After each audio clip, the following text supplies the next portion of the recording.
देखिए जरा ध्यान से, चैप्टर नंबर कौन सा है? 7। नाम है क्या इसका?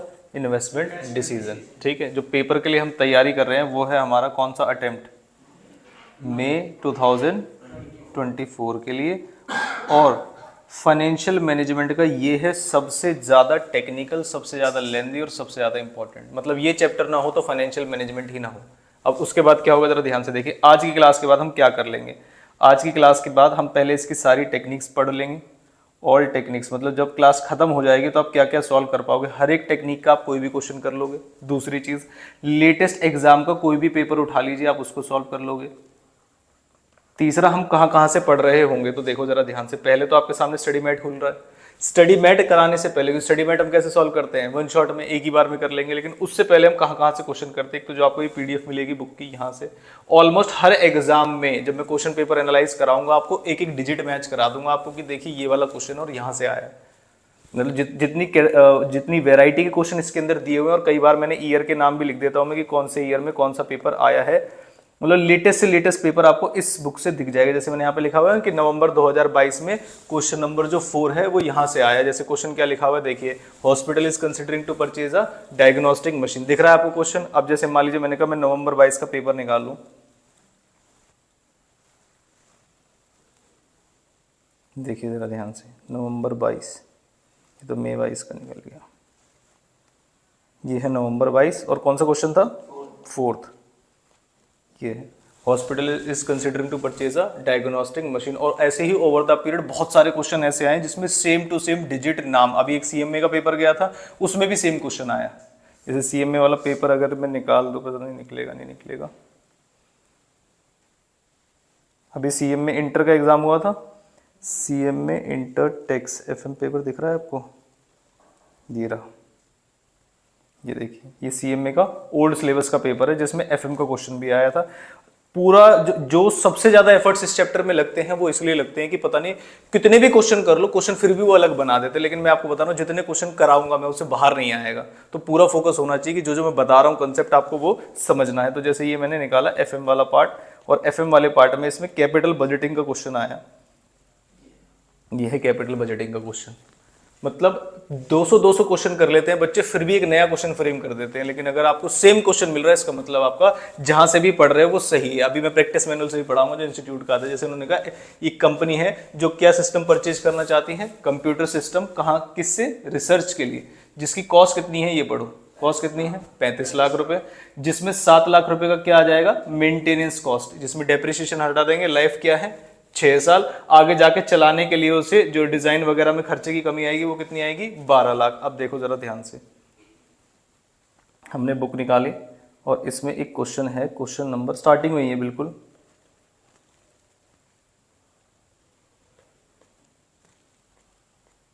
ये देखिए,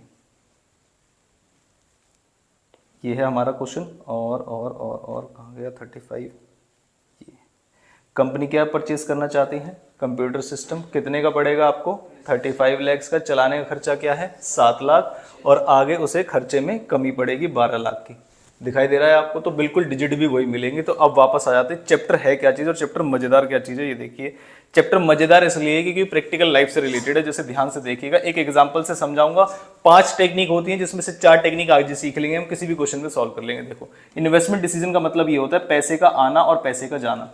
पैसे के आने को बोलते हैं इनफ्लो और जाने को बोलते हैं आउटफ्लो। आपको क्या ज्यादा चाहिए, पैसे का आना या पैसे का जाना? ज्यादा क्या चाहिए आपको? जो पैसा जा रहा है वो ज्यादा होना चाहिए, जो पैसा आ रहा है वो जो पैसा आ रहा है वो ज्यादा होना चाहिए। अब मैं आपके सामने ध्यान से देखिए, मैंने लिखा है यहाँ पर कैश आउटफ्लो। एक एग्जाम्पल है और आपको 4 टेक्निक समझ में आ जाएगी इससे, एक ही एग्जाम्पल से। ठीक है, पहले मैं क्या लिख रहा हूं? Cash outflow.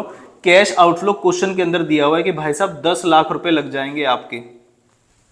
एक एग्जाम्पल समझ गए आप तो पूरा क्वेश्चन, जो पूरा चैप्टर है उसका बेस समझ जाओगे। फिर वो डिफिकल्टीज डालते जाएंगे और उसमें से बस हमें क्या निकालना है कि जो डिफिकल्ट बात लिखी हुई है उससे पैसे आ रहे हैं या जा रहे हैं, बस उसकी एडजस्टमेंट करनी। क्या ये बात समझ में आई? अब देखो जरा ध्यान से, मैंने कहा मेरे पास 2 प्रोजेक्ट हैं, प्रोजेक्ट ए है और प्रोजेक्ट बी है।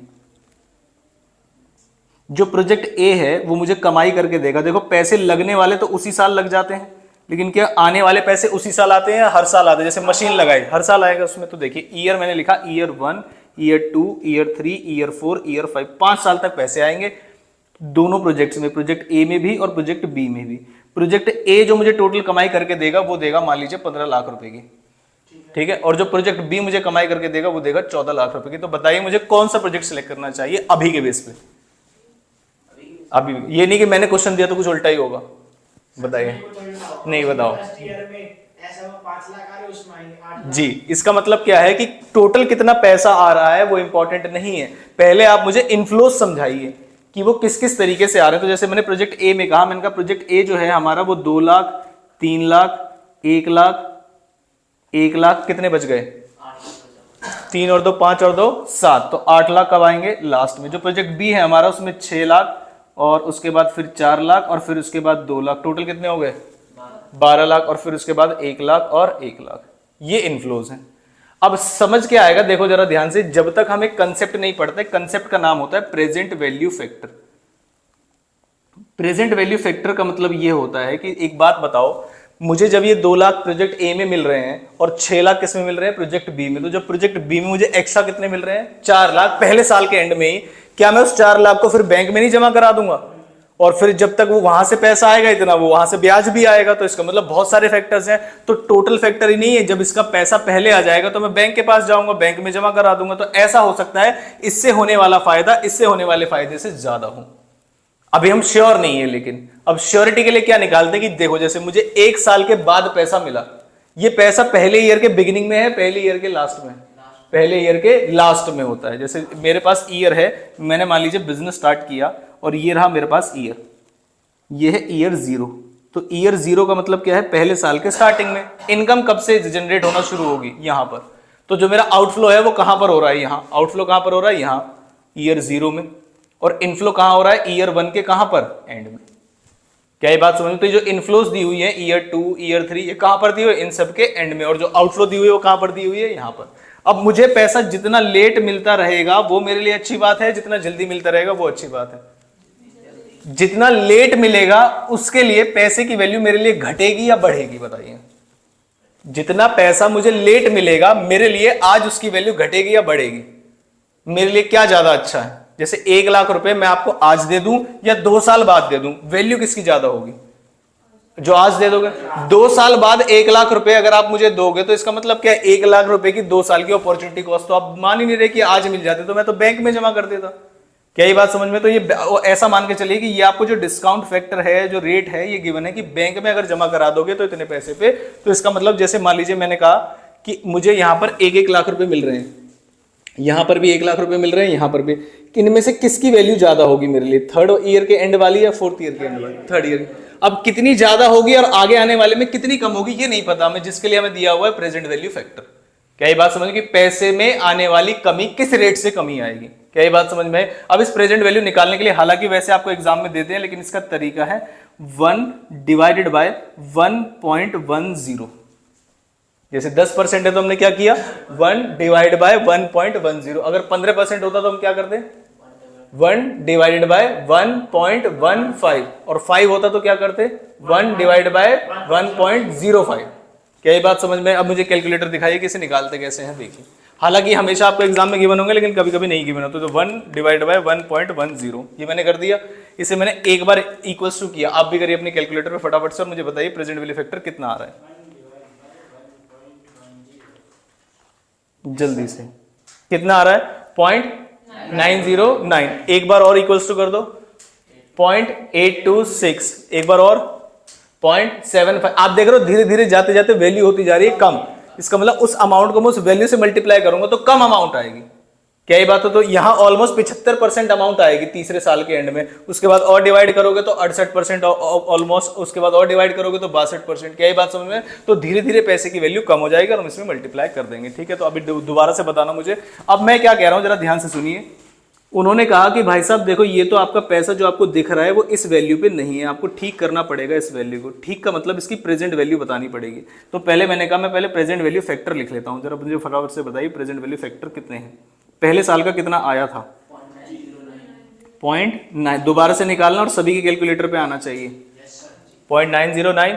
उसके बाद 0.826, 0.751, उसके बाद 0.683 और लास्ट में 0.621 लिख दो, जीरो कर दो, एक ही बात है। क्या ये बात समझ में आती है? अब मैं क्या कह रहा हूं कि ये जो प्रोजेक्ट ए है आपका, इस प्रोजेक्ट ए की जो प्रेजेंट वैल्यू है वो अलग है। Present value of cash inflow किसकी? प्रोजेक्ट ए की। जब मैं 2 लाख रुपए जो एक साल के स्टार्टिंग में मिल रहे हैं एंड में मिल रहे हैं, पहले तो मुझे ये समझाओ, ये जो ईयर 1 2 3 4 लिखा हुआ है ये ईयर 1 के स्टार्टिंग में है या ईयर 1 के एंड में? और ये जो 2 लिखा हुआ है ये ईयर 2 के एंड में। तो 1 लाख रुपए पहले साल के शुरुआत में मिल जाएंगे। ये जो 2 लाख रुपए हैं पहले साल के शुरुआत में मिल जाएंगे, तो वैल्यू कितनी होगी? 2 लाख। लेकिन अगर 1 लाख रुपए पहले साल के एंड में मिलेंगे तो उसके जो परसेंट होगा वो ऑलमोस्ट 90% पहुंच जाएगा। क्या ये बात समझ में? तो मुझे इसका इससे मल्टीप्लाई करके बताइए।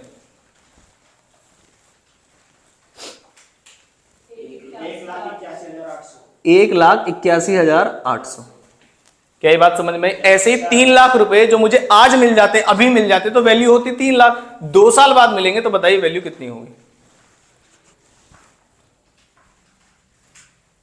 मल्टीप्लाई करके बताओ। 2,47,800। इसका कितना आ रहा है? 2,47,800। ऐसे ही मुझे अगले वाले का बताइए। 75,100। नालायक, इसे करने की क्या जरूरत थी? 68,300। नहीं, लास्ट वाला बताइए कितना होगा? 496,800। अब आपको सिर्फ ये मैथमेटिकली नहीं सीखना, इसको रियल में फील करना है कि है क्या चीज। जो पैसा मुझे 8 लाख रुपए अगर आज मिल जाए तो उसकी वैल्यू कितनी होगी? 8 लाख। लेकिन अगर वही चीज मुझे कितने साल बाद मिले? 5 साल बाद। कितने साल बाद? 5। तो ऑलमोस्ट उसकी वैल्यू देख रहे हो कितनी हो गई? 3 लाख से घट गई है। इस कंसेप्ट को बोलते हैं प्रेजेंट वैल्यू कंसेप्ट। क्या ये बात समझ? तो अभी तक जो बिजनेस में आना जाना और मुनाफा सिर्फ ऐसे देखा जाता था ना कि ये वाला प्रोजेक्ट 15 लाख देगा, ये वाला प्रोजेक्ट 14 लाख देगा, ये वाला सही है। अब ये हम सोच को बदलेंगे फाइनेंस के एंगल से। क्या ये बात समझ? जैसा मैंने अभी प्रोजेक्ट ए के साथ किया है, आपको किसके साथ करना है? प्रोजेक्ट बी के साथ। फटाफट से मुझे बताइए, और पहले मैं लिख देता हूं उसको। Present value of cash inflow, पहले वाला कितना है? यही आ रहा है सभी का, 545,400। नेक्स्ट बताइए। 3,30,400। नेक्स्ट बताइए। 1,50,200। नेक्स्ट बताइए। अब तो कुछ बताना ही नहीं है क्योंकि सीधा सीधा अमाउंट है, वो तो कोई दिक्कत, वो तो वही आ जाएगा, 62,100। अब कमाल की बात देखना जरा ध्यान से। जो प्रोजेक्ट ए मुझे लग रहा था कि 15 लाख टोटल है, वो टोटल 15 लाख नहीं होगा। अब मैं असलियत वैल्यू बताऊंगा, इसको जरा फटाफट से मुझे ऐड करके बताइए, और ऐड करने में कोई गलती नहीं होनी चाहिए। ध्यान से देखिएगा।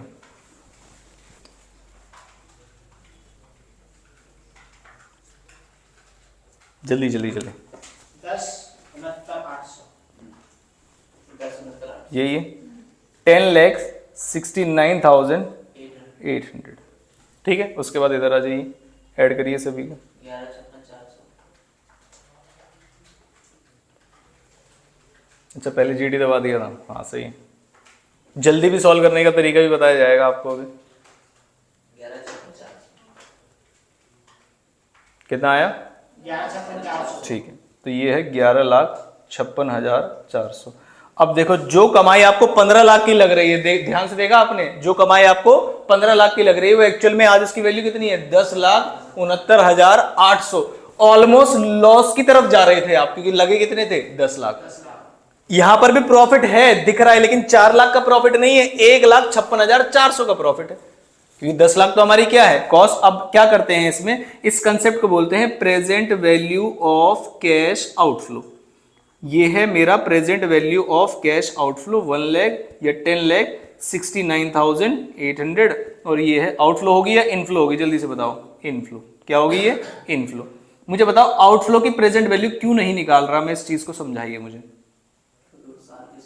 क्योंकि वो साल के शुरुआत में ही चले जाएगा, तो प्रेजेंट वैल्यू क्या करेगा? उसका माइनस करना है मुझे इनिशियल कैश आउटफ्लो, जो मेरा स्टार्टिंग में ही चला गया था। कितना चला गया था?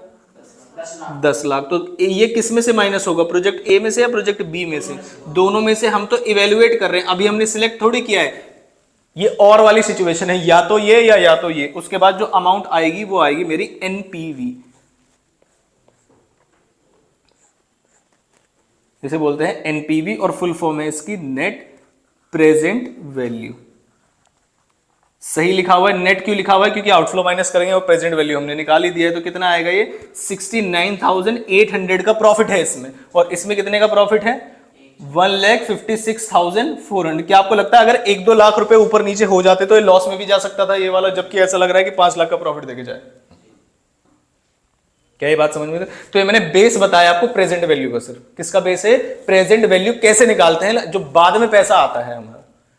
क्या ये बात समझ में? अब इसके बेस पे हम कुछ टेक्निक्स पढ़ेंगे, जरा ध्यान से देखिए, मैं रटवाऊंगा नहीं, पहले समझाऊंगा आपको। पहली टेक्निक मैंने लिखी यहां पर, पे बैक पीरियड।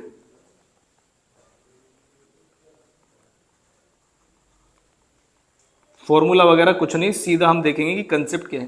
पे बैक पीरियड ये कहता है सिंपल, सिंपल नाम इसका इसलिए रखा गया कि इसमें उन्होंने कहा जो प्रेजेंट वैल्यू अभी आपने अमाउंट्स निकाली है ना, उनको कंसीडर मत करना, देसी हिसाब किताब निकालना। देसी हिसाब किताब मतलब उन्होंने कहा ये वाली फिगर्स आपके लिए रेलेवेंट नहीं है, यही वाली फिगर से निकालना है। पे बैक पीरियड का मतलब क्या होता है कि आपने जो प्रोजेक्ट में पैसा लगाया है वो कितनी जल्दी वापस आ जाएगा। तो आप एज एन इन्वेस्टर क्या चाहते हैं, जो नंबर ऑफ ईयर्स आएगा इसे सॉल्व करके वो ज्यादा से ज्यादा आए या कम से कम आए? मैंने दोबारा से बता रहा हूं, अगर इनकम पूछोगे तो आप बोलोगे ज्यादा से ज्यादा आए। अगर मैं आपसे पूछूं आप क्या चाहते हैं, आपका पैसा जल्दी से जल्दी वापस आए या देर से देर में वापस आए? जल्दी से जल्दी पैसा वापस आ जाए। क्या ये बात समझ में आई? अब देखिए जरा ध्यान से, प्रोजेक्ट ए में कितने पैसे लगे हैं 10 लाख, प्रोजेक्ट बी में भी कितने लगेंगे 10 लाख। अब सुनो, पहला साल का जब एंड हुआ तो मैंने कितने पैसे कमा लिए 2 लाख, फिर दूसरे साल के एंड में 5, तीसरे साल में 6, 7। इसका मतलब पूरे 4 साल तो लगेंगे ही लगेंगे, 5वां साल भी लगेगा। लेकिन क्या 5वां साल पूरा लगेगा? नहीं, ये तो क्रॉस कर जाएगा। तो हम आए वापस, मैं पहले निकाल रहा हूं प्रोजेक्ट ए के लिए। मुझे बताओ प्रोजेक्ट ए में कम से कम कितने साल लगेंगे? कम से कम 4 साल तो लगेंगे। क्या 5वें साल का पूरा हिस्सा लगेगा? बताइए आप। नहीं। टोटल मिला के मेरे कितनी कमाई हो गई थी 4 साल तक? 3, 2, 5 और 2, 7 लाख। कितने पैसे और चाहिए? 3 लाख। अगर मान लीजिए रिमेनिंग जो अमाउंट थी वो 4 लाख होती, मान लीजिए यहां तक मैंने 6 कमाए, तो रिमेनिंग अमाउंट कितनी होती? 4। तो 5वें साल का कितना हिस्सा लगता? आधा। बिल्कुल 5वें साल का कितना हिस्सा लगता? आधा हिस्सा। कि भाई 8 लाख पूरे साल में कमाओगे और 4 लाख आधे साल में कमा लोगे। अब मुझे 4 चाहिए या 3 चाहिए? 3। तो क्या लगता है 5वें साल का आधा हिस्सा लगेगा या आधे से भी कम हिस्सा लगेगा? आधे से भी कम हिस्सा लगेगा। उसे निकालने का तरीका क्या है कि कम से कम लगेंगे तुम्हें 4 साल। बताओ तुम्हारा बच कितना गया? 10 लाख में से तुमने कितने कमा लिए थे? 7। तो कितना बच गया था? 3 लाख। और उस साल की, जिस साल में तुम जा रहे हो आगे, उसकी इनफ्लो लिख दो। इससे हिस्सा निकल जाता है। जैसे मान लीजिए मैं ऊपर 4 और नीचे 8 लिख दूं तो क्या आंसर आएगा? 0.5। क्या ये बात समझ में आई? तो फटाफट से मुझे बताइए कि 3 लाख डिवाइड बाय 8 लाख, इसका मतलब 4.375। और क्या मेरे दिमाग में ये चीज थी कि 4.5 से कम ही आएगा? इस चीज को मैं एनालाइज भी कर पा रहे हैं कि कहीं अगर गलती से मान लीजिए मैंने फिगर्स गलत लिख दी ऊपर कैलकुलेशन करते समय, तो क्या मुझे पहले ही समझ में आ जाएगा नहीं भाई गलत जा रहा है तो 4.5 से कम आना चाहिए? इसे क्या बोलते हैं? पे बैक पीरियड। ये मैंने कौन से प्रोजेक्ट के लिए निकाला है? प्रोजेक्ट ए के लिए। मैं प्रोजेक्ट बी को तब अच्छा बोलूंगा जब उसका ये जो नंबर ऑफ ईयर्स है ये इससे ज्यादा आए या इससे कम आए? कम आए। क्या ये बात समझ में? अब मैं आया प्रोजेक्ट बी में। प्रोजेक्ट बी में भी देसी हिसाब किताब, पहले साल में, दूसरे साल में खत्म हो गया। तो इसका पेबैक पीरियड कितना हुआ? 2 साल। क्या मुझे अब फ्रैक्शन वगैरह निकालने की जरूरत है? नहीं, खत्म। क्या ये बात समझ आई या नहीं? क्या ये बात समझ में? अब जरा ध्यान से सुनना मैं क्या लिख रहा हूं और आपको उससे समझ में आएगा। ये था सिंपल पेबैक पीरियड। अब आते हैं डिस्काउंटेड पेबैक पीरियड। नाम से ही समझ में आ गया होगा कि वो वाली वैल्यूज अब आपको लेनी है जो डिस्काउंट करके लिखी हुई है आपने। डिस्काउंट करने का मतलब कम करना होता है, ज्यादा करना होता है? कम करना। तो क्या कम करके अमाउंट हमने लिखी हुई है ऑलरेडी? Answer is yes. तो अब ये कह रहे हैं वो जो अमाउंट आपने ली है सिंपल पेबैक पीरियड में, उसमें प्रॉब्लम है कि वो गलत अमाउंट है। आप सही अमाउंट से निकाल के दिखाइए मुझे। तरीका सेम रहेगा, जरा ध्यान से सुनना, यहां पर आपको समझ में आना चाहिए और यहां पर तरीका सेम रहेगा। अमाउंट के अजीब हो जाने से आप कंसेप्ट मत बदल लेना। तो पहला साल अच्छा मुझे एक बात बताओ, दूसरी बात सुनो, जितने भी साल इसमें लगे हैं उससे ज्यादा लगेंगे या कम लगेंगे? बताइए इस वाली अमाउंट से, बताइए। ज्यादा लगेंगे? थोड़ा दिमाग लगाइए पहले। क्योंकि 4 साल तक तो वैल्यू और कम ही आएगी जी। अब आने वाला जो पैसा है वो धीरे धीरे क्या होता जा रहा है? कम। तो जो नंबर ऑफ ईयर्स रिकवर करने में इस अमाउंट पे लग रहे हैं उससे तो ज्यादा ही लगेंगे। क्या ये बात कितने ज्यादा लगे वो एग्जैक्ट फिगर देख लेंगे, लेकिन ज्यादा आना चाहिए आंसर पेबैक पीरियड का हमेशा। किसका? डिस्काउंटेड पेबैक पीरियड का ज्यादा आएगा पेबैक पीरियड से। हमें समझ में आना चाहिए कि अमाउंट हमारी क्या होती जा रही है, कम। क्या ये बात समझ में? अब देखो जरा ध्यान से, इस वाली अमाउंट का ऐड कर देखो, इसका मतलब 4 साल तक तो हमें सीधे सीधे जाना ही पड़ेगा। क्या ये बात समझ में? तो 4 साल तक का अमाउंट ऐड करिए फटाफट। वो सीधा माइनस कर दिया। हाँ, दोनों तरीके से कर सकते हैं, इसमें से ये भी माइनस कर सकते हैं ना। कितना आ रहा है? मैं निकाल रहा हूं कौन से प्रोजेक्ट का? प्रोजेक्ट ए का। आपने कहा कम से कम लगेंगे कितने साल? 4 साल, क्योंकि वहां तक अमाउंट कितनी आई थी? 573। मुझे कितनी और अमाउंट चाहिए? 10 माइनस 5 जी, मैं यहां पर लिख के दिखाऊंगा 10 lakh minus 5.73 lakhs divided by. अब डिवाइड किससे करते हैं ये बताओ? क्यों करते हैं? क्योंकि अगले साल का कितना हिस्सा लगेगा ये अगले साल की इनफ्लो ही बता सकती है। ठीक है, तो 4,96,800 फटाफट से बताएं। 0.859 कोई नहीं, जो भी है वही लिखिए। 0.859 ईयर्स। अब सुनो जरा ध्यान से, जब मैंने इसका सिंपल पेबैक पीरियड निकाला था क्या वो 4.375 आया था? इसका मतलब मैंने कैलकुलेशन में कोई एरर नहीं की है, साल ज्यादा ही आने चाहिए। क्या ये बात समझ में आई? अब आते हैं प्रोजेक्ट बी में। मुझे बताओ प्रोजेक्ट बी में सिर्फ 2 साल लगेंगे या 2 साल से ज्यादा लगेंगे? 2 साल से ज्यादा ही लगेंगे। क्यों लगेंगे 2 साल से ज्यादा? क्योंकि 2 साल में तो एग्जैक्ट अमाउंट आ रही थी, अब वो अमाउंट कम होगी। आते हैं इस पे, करिए जरा ऐड फटाफट से। 2 साल के अंत तक कितना पैसा हो जाएगा? 8,75,802। अब सुनो ध्यान से, जब मैं इसको ऐड करूंगा क्या 10 लाख क्रॉस कर जाएगा? तो इसका मतलब मुझे 3 साल तो पूरे नहीं लगेंगे, तो कम से कम कितने साल लगेंगे? 2 साल। बताओ 2 साल में इनकम कितनी आएगी? 8,75,800। अब मुझे क्या करना है? 10 लाख में से 8,75,800 माइनस करना है और डिवाइड किससे करना है? डिवाइड बचे हुए टोटल से। कौन सा बचा हुआ टोटल? नीचे वाले। ये वाला। ये भूलना मत आप क्वेश्चंस में कि हम पहले इसे टोटल करके रिमेनिंग कितना बचा हुआ है उसे ऊपर लिखते हैं और जो साल में प्रवेश हो रहे हैं उसे नीचे लिखते हैं। 1, 50, 200। सुनना जरा ध्यान से, पहले मुझे बताओ रिमेनिंग कितना बच रहा है? ऊपर माइनस करके कितना बच रहा है? नहीं, मैं पूछ रहा हूं आपसे, माइनस कर लो कोई बात नहीं। 1,24,200। सुनना जरा ध्यान से, ये पूरे साल की कमाई है। 1,50,200 पूरे साल की कमाई, और 1,24,200 मुझे कमाने हैं। तो बताना 0.5 से ज्यादा समय लगेगा, 0.5 से कम? ज्यादा। क्या ये बात समझ पा रहे हो आप? बताइए फटाफट से आंसर कितना आएगा? 0.827। तो 2.827 डायरेक्ट लिख दूं ईयर्स। तो इसका मतलब जो मेरा सिंपल पेबैक पीरियड आया था कितने साल? 2 साल। कितने साल आया था? 2 साल। देख रहे हो तीसरा साल भी छूने जा रहा है, बिल्कुल 2.5 साल से भी ज्यादा हो गया, क्योंकि ये कौन सा वाला पीरियड है? Discounted payback period. ये मैंने टेक्निक बताई। तीसरी टेक्निक है आपकी एनपीवी। क्या टेक्निक है? एनपीवी। एनपीवी हम ऑलरेडी निकाल चुके। प्रेजेंट वैल्यू ऑफ इनफ्लो में से क्या माइनस कर देंगे? Cash outflow. तो क्या आ जाएगा? एनपीवी। कैसे? दोबारा लिख के दिखाऊं या समझ में आ गया? वो तो टोटल करना है प्रेजेंट वैल्यू को और आउटफ्लो को माइनस कर देना है। क्या ये बात समझ में? ये है हमारी तीसरी टेक्निक। अब आते हैं चौथी टेक्निक में। टोटल मिला के 5 है, जिसमें से 4 हम आज ही सीख लेंगे, और ये है फोर्थ। इसे बोलते हैं प्रॉफिटेबिलिटी इंडेक्स।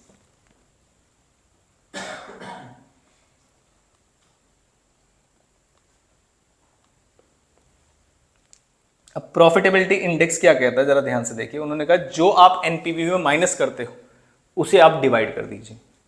तो फॉर्मूला क्या बना? आप किस में से क्या माइनस करते हो? Present value of cash inflow में से क्या माइनस करते हो? बताओ।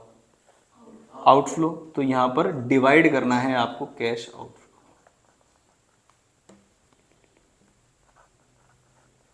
तो present value of cash inflow project A का अलग है और प्रोजेक्ट बी का अलग है, हालांकि आउटफ्लो दोनों में सेम है। हम गए क्वेश्चन के ऊपर, बताइए present value of cash inflow A का कितना? 10,69,800 और उसका 11,56,400। 10,69,800 और 11,56,400। और डिवाइड हमेशा कितने से होगा? आउटफ्लो से, जो कि दोनों ही केस में कितना था? 10 लाख। यहां पर 10 लाख। बताइए कितना आ रहा है? 1.069 और यहाँ पर देखो जरा ध्यान से, अब हम देखते हैं कि जीता कौन। ठीक है, अब आते हैं, सबसे पहले हम पे बैक पीरियड में कौन जीता, जरा ध्यान से बताओ। बी प्रोजेक्ट जीत गया पे बैक पे। ठीक है, डिस्काउंटेड पे बैक पीरियड में बी प्रोजेक्ट जीत गया क्योंकि ये कम है। एनपीवी में कौन जीता, बी, क्योंकि इसका एनपीवी ज्यादा है। और प्रॉफिटेबिलिटी इंडेक्स में कौन जीता, बी, क्योंकि इसका भी 1 पॉइंट से जितना ज्यादा। अच्छा मुझे बताओ, अगर 1 से कम है तो ये क्या दर्शाएगा एनपीवी के बारे में, कि एनपीवी पॉजिटिव होगा या नेगेटिव होगा। जैसे मान लीजिए मैंने कहा ऊपर लिखा है 9 लाख और नीचे लिखा है 10 लाख, तो क्या आएगा 0.9। इसका मतलब क्या है कि 10 लाख में और 9 लाख इनकम है, तो इसका मतलब क्या, जब भी 1 से 0 होगा आप डिनाई कर देंगे प्रोजेक्ट एक्सेप्टेबल नहीं है, अगर प्रॉफिटेबिलिटी इंडेक्स से आपसे जवाब पूछा जाए। जब एनपीवी की बारी आएगी तो वो बोलेगा कि भाई साहब जब तक एनपीवी पॉजिटिव और ज्यादा रहेगा आप सिलेक्ट कर सकते हो, नेगेटिव आते ही एनपीवी फिर खराब हो जाएगा। क्या ये बात समझ में? बाकी इसमें तो जो जल्दी आ जाए, दोनों में जो जल्दी आ जाए, जिसके नंबर ऑफ ईयर्स कम है वो समझ में आ जाएगा। क्या ये बात समझ में आ रही? हाँ जी, दोनों के 0 आ गए। 0 कैसे आएंगे बताओ, मैथमेटिकल इक्वेशन बताओ, 0 कैसे आएगा? 9 लाख अपॉन 10 लाख और उसमें 9 लाख 90,000 अपॉन 10 लाख, तब भी दोनों केस में 0 दोनों ही केस में 0 पॉइंट आ गया। तो अगर कंपनी के पास ऑप्शन, हम तो बोलेंगे दोनों को रिजेक्ट कर दो, लेकिन अगर हमसे कंपलसरी पूछा जाए किसको लेंगे तो किसको लेंगे, जिसमें कम नेगेटिव आएगा। क्या ये बात समझ? अभी बस मैंने आपको इस क्वेश्चन से कोई डिसीजन नहीं सिखाया, बस सिखाया कि कैलकुलेशन कैसे होती। क्या ये बात समझ? अब देखो एग्जाम, अब सारा पूरा चैप्टर इसी के इर्द गिर्द घूमेगा। इसी के इर्द गिर्द कैसे, वो आपको छेड़ेंगे कहां पर, इनफ्लो में। कहेंगे इनफ्लो मैंने अभी निकाल के दिया ना, अब नहीं दूंगा, अब तुम निकालो।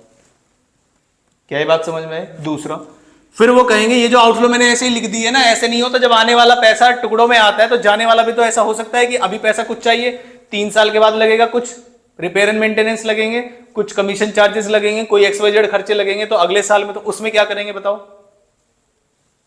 जैसे मैंने कहा 3 साल के एंड में एक खर्चा होगा 4 लाख रुपए का, तो बताओ इस क्वेश्चन पे क्या फर्क पड़ेगा? तो 4 लाख को पकड़ूंगा, 3 साल के बाद वाले के प्रेजेंट वैल्यू को पकड़ूंगा, उससे मल्टीप्लाई कर दूंगा और आउटफ्लो में ऐड कर दूंगा। भाई खर्चे को आज की वैल्यू में ला के खर्चे में प्लस कर दूंगा, सिंपल। दूसरा तरीका, मैं मान लूंगा कि चौथे साल की कमाई मेरी 4 लाख से कम है, वहां से माइनस कर देंगे, लेकिन वो तो एक गलत कंसेप्ट हो गया। हम क्या करेंगे भाई, आउटफ्लो अलग, इनफ्लो अलग। जैसे ऐसा होता है ना इंक्रीमेंटल बेसिस, बच्चे कहते हैं ना ये तो बड़ा मुश्किल है, डेटास मैनेजमेंट पढ़ा है ना, इंक्रीमेंटल बेसिस ना अलग, तो हमारे लिए वो सही है। आने वाले पैसे का हिसाब अलग करेंगे, जाने वाले पैसे का हिसाब अलग करेंगे। क्या ये बात समझ में आई? अब आपको एक फाइनेंस एक्सपर्ट माना जाएगा और हमेशा आपको सिचुएशन दी जाएगी, मेरे पास नई मशीन है, पुरानी मशीन है, पुरानी है तो नई लाने की सोच रहा हूं, लाऊं या ना लाऊं, आपसे पूछी जाएगी। क्या ये बात समझ में आई? तो अब इसमें कितनी चीजें समझ में आई अगर आपको देखिए, इसमें कितने फैक्टर्स है। एक तो इनफ्लो है मेरे पास, दूसरा क्या है, आउटफ्लो। तो अब जब आगे क्वेश्चन बढ़ेंगे तो आपको बस इनफ्लो और आउटफ्लो इसमें डिफिकल्टी दी जाएगी। उसके बाद अगर आप इनफ्लो और आउटफ्लो निकाल पाए तो बस सिंपल कैलकुलेशन। क्या ये बात समझ में? अब मैं आपको एक क्वेश्चन दूं या सीधा इनफ्लो आउटफ्लो पे लेके चलूं कि कैसे चेंज करेंगे बताओ? इनफ्लो आउटफ्लो पे लेके चलो, कंप्यूटेशन मेरे हिसाब से आपको समझ में आ गई होगी। तो मैं चला एग्जांपल नंबर 2 पे, ये है एग्जांपल नंबर 1।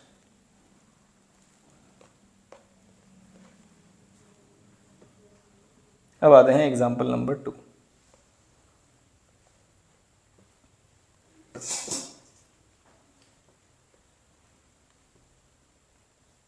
कंपनी कह रही है कि उसके पास 2 प्रोजेक्ट्स हैं, 2 प्रोजेक्ट्स। ये मैं आपको क्वेश्चन ही दिखा देता हूं। जैसे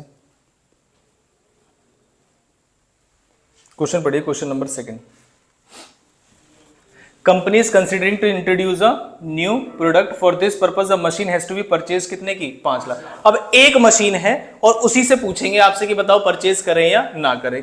कितनी मशीन है यहां पर, एक। इसका मतलब मुझे कंपैरिजन तो नहीं करना है, एनपीवी निकालना है। तो पॉजिटिव आएगा तो भाई साहब ठीक है, नेगेटिव आएगा तो रिजेक्ट कर दो। पहले क्वेश्चन समझ आया, अब मैं कंपैरिजन नहीं कर रहा हूं, ठीक है।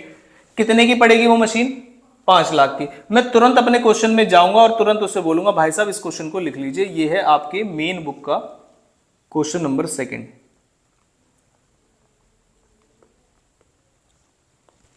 ठीक है, जिसमें से मुझे पहले क्या पता चला, आउटफ्लो कितने का पता चला, 5 लाख। ये आउटफ्लो कब जाएगा, आज या बाद में? आज। कुछ नहीं लिखा हुआ ना इसके बारे में, ठीक है।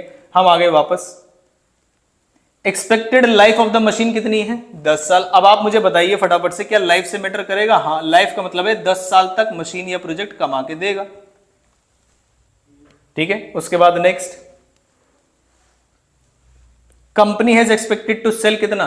1 lakh units at the rate 12 रुपए। सेल करने का मतलब है इससे पैसे आएंगे या पैसे जाएंगे?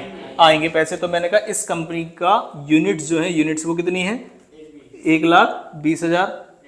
1 लाख है। अरे नालायक, 12 कितनी यूनिट्स है? 1 लाख यूनिट्स और कितना है? 12 रुपए eight the rate. Selling price जो है वो कितना है? 12 रुपए। ये आने वाला पैसा है तो मैंने इसे रेड से ऐसे टिक कर दिया। ये सब जाने वाले पैसे थे, ठीक है, तो मैंने इसे क्या करूं बताओ? इसका ये जाएगा, क्या करेगा? ये जाएगा इधर, ऐसे कर दिया मैंने। आगे अब क्वेश्चन में पढ़ते हैं। वेरिएबल कॉस्ट कितनी है? 6 बताओ, ये आएगा या जाएगा? जाएगा। तो मैंने लिखा वेरिएबल कॉस्ट जो है क्वेश्चन में वो कितनी है? 6 रुपए। ये भी आएगा या जाएगा? भाई साहब ये जाने वाला है। आगे आते हैं क्वेश्चन में। उन्होंने कहा एनुअल फिक्स कॉस्ट है हमारी, वेरिएबल के साथ साथ फिक्स कॉस्ट भी होती है, वो कितनी है? इंक्लूडिंग डेप्रिसिएशन कितनी है? 4 लाख। इसका मतलब डेप्रिसिएशन भी माइनस होगा और उसके उसी के अंदर फिर हमारे पास 4 लाख की टोटल कॉस्ट है, फिक्स कॉस्ट। ठीक है, उसने कहा कि टैक्स रेट कितना है? 40%। कैश फ्लो निकालने, और मैंने क्वेश्चन को चेंज करके क्या लिख दिया? प्रेजेंट वैल्यू फैक्टर कितना है?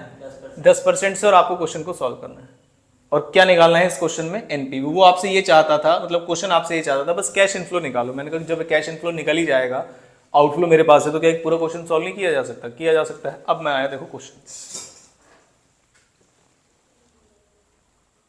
ये सिर्फ क्वेश्चन की फ्रेमिंग सिखा रहा हूं मैं आपको कि क्वेश्चन की वैरायटी क्या है। सॉल्व आप खुद कर लेंगे। अभी मैं समझा रहा हूं, एक एक वैरायटी का क्वेश्चन मैं समझाऊंगा आपको किस किस तरीके से पूछा जाएगा। ठीक है, अब देखो जरा पॉजिटिव और नेगेटिव चीज पे चलते हैं। आउटफ्लो में कोई छेड़छाड़ करूं क्या? नहीं।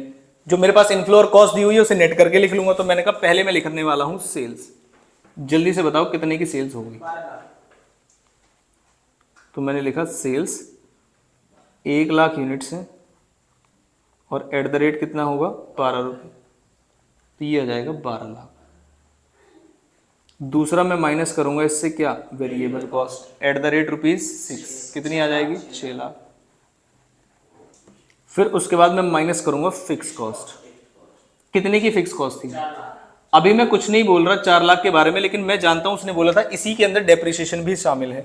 तो अगर मैं अलग से यहां पर डेप्रिसिएशन और अदर फिक्स कॉस्ट लिख दूं और इंटरनली मैं जानना चाहता हूं कि डेप्रिसिएशन है कितने का, तो क्या आप इस क्वेश्चन को पढ़ के बता सकते हैं डेप्रिसिएशन कितने का है? कैसे पता चला? कैसे पता चला? स्ट्रेट लाइन मेथड है। Cost minus scrap value. क्या स्क्रैप वैल्यू है क्वेश्चन में? पढ़िए जरा ध्यान से।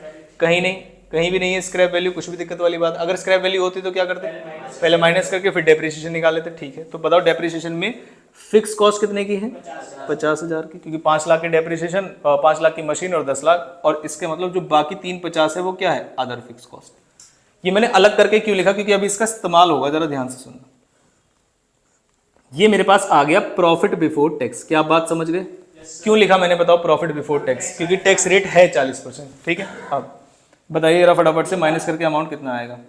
2 लाख की अमाउंट आ गई। अब मुझे इस पे देना पड़ेगा क्या? टैक्स। तो मैं माइनस करूंगा टैक्स, और टैक्स का रेट कितना है? 40%। 80,000 का मुझे टैक्स भरना पड़ जाएगा और मेरे पास आ जाएगी नेट इनकम। अब इसमें एक प्रॉब्लम है, जरा ध्यान से सुनना।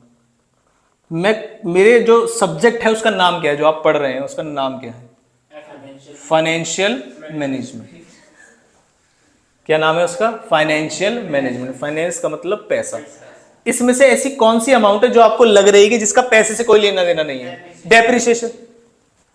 भाई डेप्रिसिएशन पैसे में थोड़ी जाता है, हमसे क्यों माइनस करा रहे हो? तो मैंने कहा ना ना, ये तो गलती हो गई। अब मैंने तो गलती कर दी, अब मैं इसे ठीक कर रहा हूं, मैं इसे प्लस कर रहा हूं डेप्रिसिएशन। तो बताओ तुम मुझसे क्या बोलोगे? जी, ठीक है, ताकि टैक्स सही अमाउंट पे निकले। अदरवाइज मेरा आउटफ्लो ज्यादा नहीं हो जाता? आप बताओ भाई, गवर्नमेंट कहती है कि depreciation is a tax deductible source, tax deductible expense है। तो मैं पहले क्या कर रहा हूं? माइनस कर रहा हूं ताकि मेरा टैक्स क्या आए? कम। उससे तो मेरा रिलेटेड है ना फाइनेंस, तो मैं कंसेप्चुअल एरर तो नहीं कर सकता। तो मैं सही टैक्स निकालने के लिए पहले डेप्रिसिएशन क्या करूंगा? माइनस। जब सही टैक्स निकल जाएगा तो डेप्रिसिएशन क्या कर दूंगा? Add back.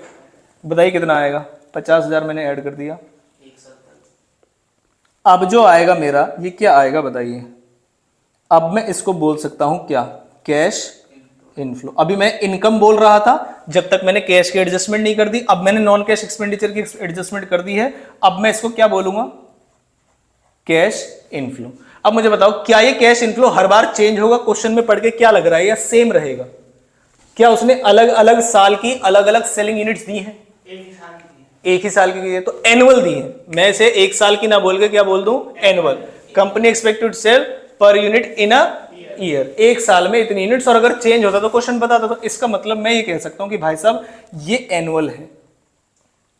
Annual cash inflow year कहां से लेके कहां तक, 1 से लेके 10 तक, हर साल मेरा इनफ्लो यही रहेगा।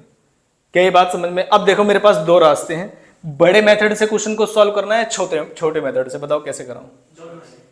बड़ा मेथड क्या कहता है जरा ध्यान से देखिएगा। वो ये कहता है कि भाई साहब ईयर लिखो 1 2 3 और कहां तक ले जाओ, 10 तक। फिर लिखो इनफ्लो। इनफ्लो कितनी है, 1,70,000। इसको बार बार लिखो और कहां तक ले जाओ, 10 तक। फिर क्या लिखो, प्रेजेंट वैल्यू फैक्टर। रेट क्या बताया था, 10%। पूरे लिखो, 0.909 से शुरू होगा और एंड तक ले जाएगा। इसके अलावा एक छोटा तरीका है। छोटे से मुंह से निकल छोटा तरीका क्या कहता है जरा ध्यान से सुनिएगा। छोटा तरीका ये कहता है कि देखो 1 डिवाइडेड बाय 1.10 ऐसे ही निकालने वाले हो तुम, कैलकुलेटर निकालो, यहां तक पहुंचो, निकाले। एक पहले साल का, 2 3 4 5 6 7 8 9 10, 10 पे आकर रुक जाना, 0.385 पे हूं मैं। 2 3 4 5 6 7 8 9 10 0.385 यही है। अब ये सारी एक एक करके आई होंगे, यानी कि ये सब एक एक करके अमाउंट्स लिखता गया होऊंगा मैं। मैंने इसका दबा दिया जीटी। जीटी 6.14 कितना आया, 6.144। 3 डिजिट तक बताना होता है, 6.144। मैंने कहा अगर मैं इसको डायरेक्ट 1,70,000 से मल्टीप्लाई करवा दूं तो एक ही बार में निकल जाएगा। क्या मैं सही कह रहा हूं या गलत कह रहा हूं, या मुझे पहले 1,70,000 को 10 से मल्टीप्लाई करना पड़ेगा, ये बताइए। अगर ये इनफ्लो सेम है हर ईयर का, हाँ। इसलिए इसमें तो हो जाएगा। क्या हो जाएगा, 1,70 को इससे मल्टीप्लाई 10 से या इससे, इससे 10 से नहीं करने की जरूरत है। नहीं। क्यों, 10 साल का है ना भाई, जब तुमने इसको जीटी किया तो इसको नहीं करोगे 10 साल का। वो 10 से डिवाइड करके ही तो आया है, सब कुछ 6.44 टोटल 10 से ही तो कैलकुलेट करके आया। तो इसमें तो तुमने 10 साल का एलिमेंट लगा दिया, इसमें क्यों नहीं लगाओगे? उसमें इंक्लूड है। जी, इसका मतलब ये है, मैं बता रहा हूं आपको, इसका मतलब ये है कि आपने ऐसे किया है कि 1.7 लाख मल्टीप्लाइड बाय 909, जो किया है वो समझा रहा हूं आपको। उसके बाद फिर से 1.7 लाख मल्टीप्लाइड बाय 0.826 ऐसे निकल के आते हैं। हमने क्या किया, 1.7 लाख को कॉमन ले लिया और अंदर 9.09 प्लस प्लस प्लस करते चले गए। इस हिसाब से हमने वो कैलकुलेटर पे शॉर्ट ट्रिक लगाई है। क्या जो मैंने बात बताई वो समझ में, ऐसे नहीं कि बस रट लिया हमने, क्या किया है वो दिख रहा है।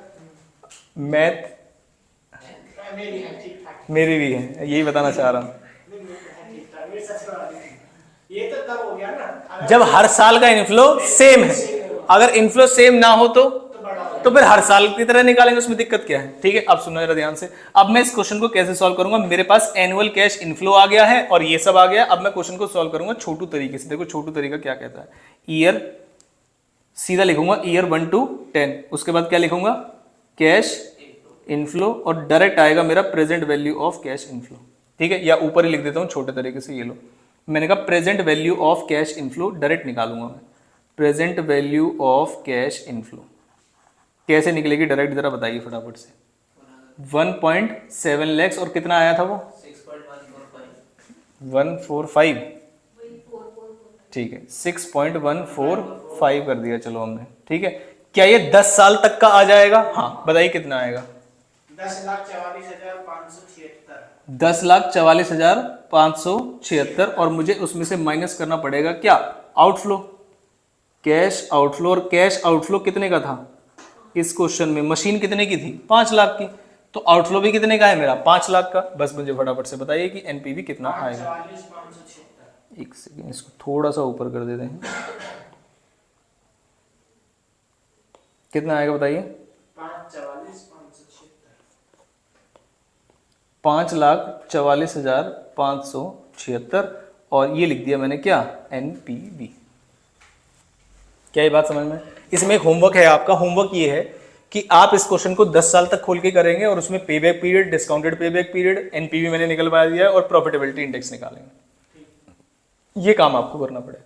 क्या ये बात समझ में? ये आपका होमवर्क है इस वाले क्वेश्चन के लिए। अब मैंने जब क्लास शुरू की थी मैंने कहा था आपको थोड़ा सा हिंट दूंगा मैं कि एग्जाम में क्वेश्चन कैसा आता है और क्या आप उसे पढ़ पाएंगे। अब जरा एक बार क्वेश्चन रीड करने चलते हैं पेपर का। जैसे लेटेस्ट पेपर का एक क्वेश्चन निकालते हैं, नवंबर 2023 अटेम्प्ट है, इसका क्वेश्चन पेपर आया है।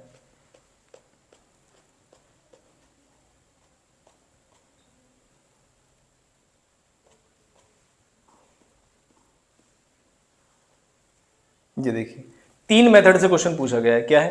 पे back period, net present value और प्रॉफिटेबिलिटी इंडेक्स। देखो पे बैक पीरियड सिंपल तरीके से निकलता है, नेट प्रेजेंट वैल्यू जैसे हम present value of inflow minus outflow करते हैं और प्रॉफिटेबिलिटी इंडेक्स डिवाइड करने के बाद। ये समझाया था मैंने आपको। अब ये क्वेश्चन है मेरे सामने, जरा क्वेश्चन पढ़िए। इस क्वेश्चन को हम अपने पास ले आते हैं। अरे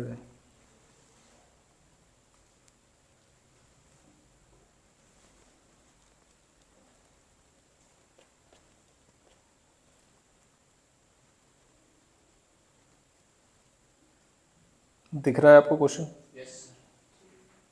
थोड़ा ज़्यादा कर दिया हमने इसको।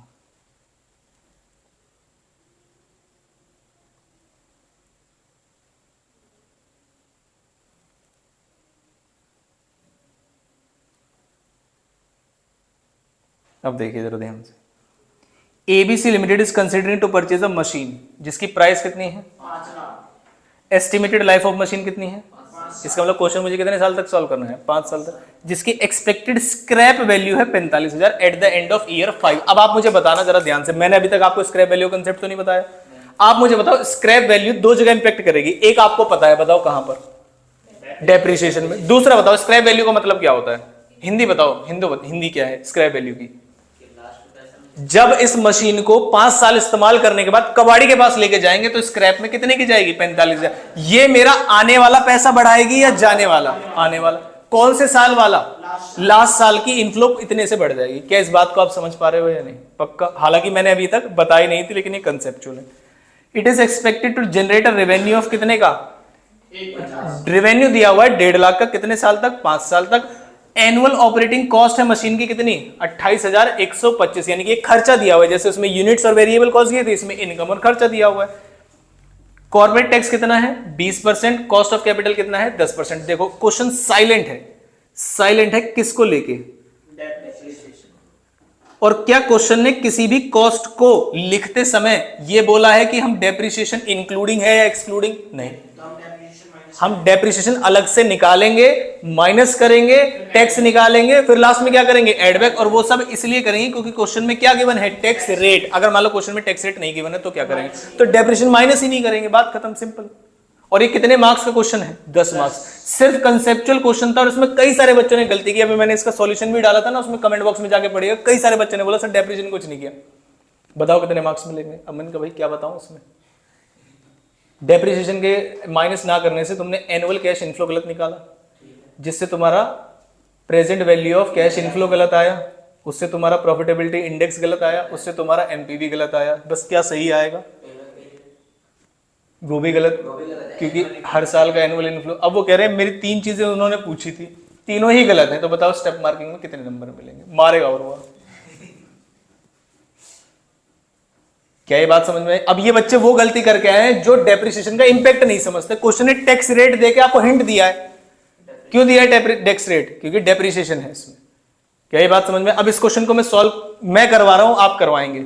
मैं लिखूंगा और आप करवाएंगे। अगर आप गलत करवाओगे तो मैं इसमें गलती सॉल्व कर दूंगा। क्या ये बात समझ में आई? अरे नालायक, प्रेजेंट वैल्यू फैक्टर है।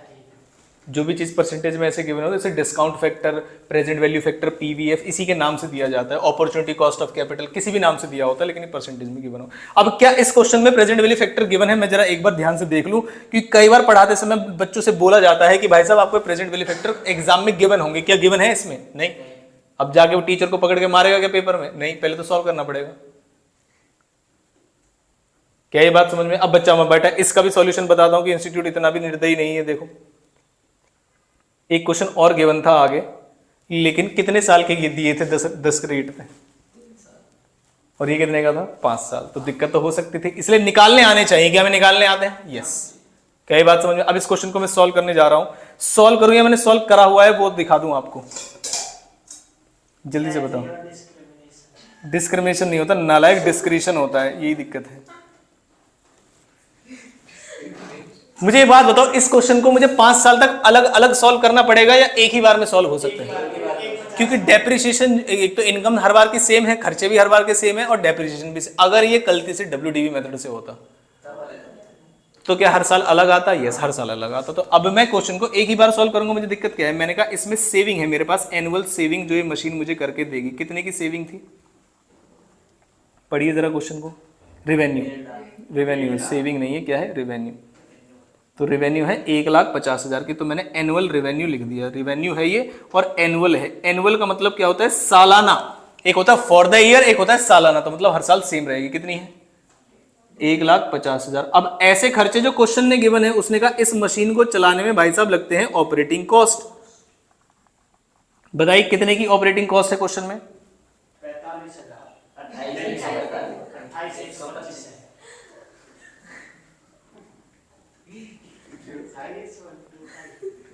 28,125 माइनस करूंगा इसमें से। बताइए और क्या माइनस करूंगा? डेप्रिसिएशन। अब मैं माइनस किया मैंने इसमें से डेप्रिसिएशन। कितना आएगा?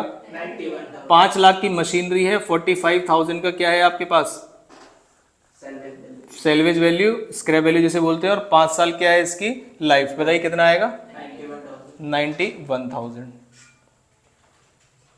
माइनस करके बताइए जरा क्या आया? 30,875। अब देखना जरा ध्यान से, इसका नामकरण क्या करूं? इस 30,875 को क्या बोलूं मैं? नालायक। ये है प्रॉफिट बिफोर टैक्स। इसके बाद टैक्स माइनस करेंगे जी, तब बोलेंगे नेट इनकम। गवर्नमेंट को दिया नहीं है, अभी से नेट इनकम बोल रहे हो। गवर्नमेंट को तो 20%। और सीधा बताओ मुझे बाद में क्या अमाउंट आएगा? 24,700 और ये है 6,175। ये टैक्स है मेरा। ठीक है, अब बताओ इसमें क्या करूं जरा। एक गलती की मैंने ऊपर, बताओ क्या? नालायक। गलती क्या है? वो तो मैंने सही टैक्स के लिए निकाला है। गलती कहाँ है? तुरंत बोल रहे हैं डेप्रिसिएशन की गलती की है। समझाया है अभी क्यों किया है? बताओ। हाँ तो बोलो गलती कहाँ की है? कंसेप्ट सीखा है हमने। कितना था? 91,000 का डेप्रिसिएशन था। अब मेरा यहां पर आ जाएगा एनुअल इनफ्लो। देखो इस बार एक कमाल होगा, एनुअल इनफ्लो आ जाएगा मेरा। एनुअल इनफ्लो कौन सा वाला? कैश वाला। तो एनुअल कैश इनफ्लो कितने का आया जरा ध्यान से बताओ? 1,15,700। क्या ये बात समझ में? अब मैं गलती से इसे लिखूंगा ईयर 1 to 4 लिखूं या 1 to 5 लिखूं? क्या ईयर 5 में इनफ्लो चेंज होगा? जो मेरी स्क्रैप वैल्यू थी, तो क्या मैं, अब मेरे पास 2 ऑप्शन है, 4 साल का हिसाब किताब अलग निकाल लूं और स्क्रैप वैल्यू के साथ हिसाब किताब अलग निकाल लूं, या इतना ज्यादा दिमाग ना लगा के, क्योंकि क्वेश्चन 5 साल का ही है, नॉर्मली सॉल्व करते थे। क्या ये बात समझ में? तो मैं ऐसा कर सकता हूं कि मैं ये बोलूंगा भाई साहब देखो 5 साल तक की जगह मैं कितने साल तक निकालूं? 4 साल तक। 4 साल तक। अब मैं निकालूंगा प्रेजेंट वैल्यू ऑफ इनफ्लो। जरा ध्यान से देखिए कैसे। ईयर लिखा मैंने, ईयर। तो ईयर में पहले मैं लिखूंगा ईयर 1 to 4 और ईयर 5th, उसमें लिखूंगा मैं कैश इनफ्लो।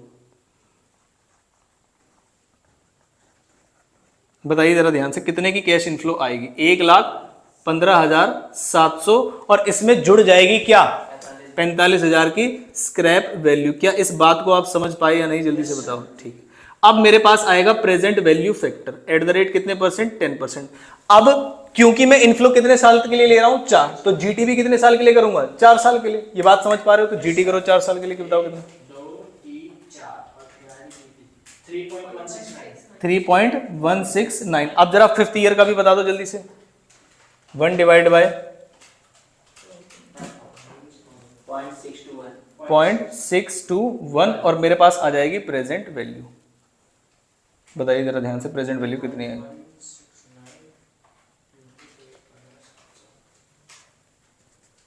3,66,653। और इसका बताइए?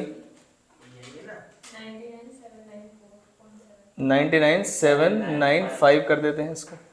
क्या ये बात समझ में आई? अब सुनो जरा ध्यान से, मेरा इसमें एक डाउट आया, जरा आप मुझे बताना। मैंने आपसे हमेशा बोला था कि प्रेजेंट वैल्यू जो ये नॉर्मल इनफ्लो है इससे कम आएगी, ये तो बढ़ गई। अमाउंट तो 1,15,700 से कम आनी चाहिए थी ना, 4 उससे कम आनी चाहिए, और ये उसी से कम है। क्या ये बात समझ आई आपको? पक्का? अब सुनो जरा ध्यान से, जब मैं इनको टोटल करूंगा तो मुझे क्या मिलेगा, जल्दी से बताओ। अरे जब मैं इन दोनों अमाउंट्स को टोटल कर दूंगा क्या मिल जाएगा? Present value of total cash inflow. इसमें लिखने वाली बातें रटने की नहीं है, तो समझने की है कि भाई साहब ये मैंने जो मेरा कैश इनफ्लो आया है टोटल, उसकी प्रेजेंट वैल्यू निकाल दी, बताओ कितनी आएगी? 448 माइनस करूंगा इसमें से क्या? आउटफ्लो। कितने का है आउटफ्लो? 5 लाख। तो बताइए जरा, इसमें पॉजिटिव एनपीवी आएगा या नेगेटिव एनपीवी आएगा? एनपीवी कितने का? 33,500।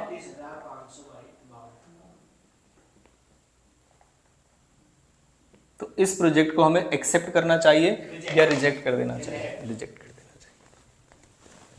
क्या ये बात समझ में आई? इसका एक और तरीका है सॉल्व करने का, वो ये कहते हैं देखो भाई साहब, इस 5वें साल की इन्फ्लो से ना आप छेड़छाड़ मत करो।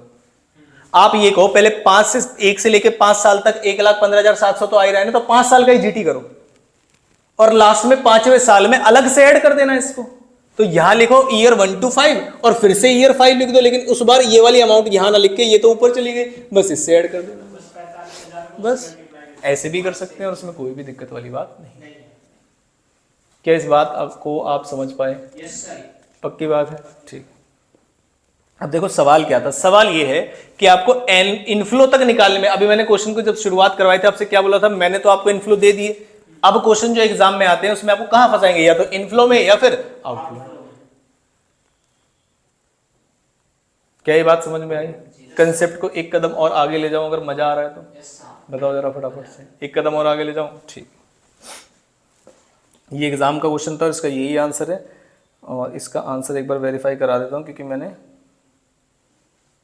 सॉल्यूशन कराया था।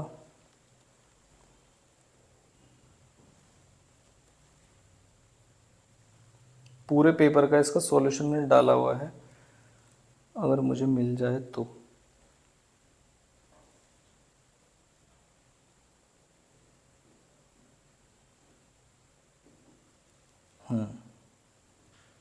दिखा आपको ये एफएम नवंबर 2023 के पूरे पेपर का सजेस्टेड आंसर था। ठीक है, इसमें कौन सा क्वेश्चन था जो अभी सॉल्व कर रहे थे हम? फोर्थ था, थर्ड था?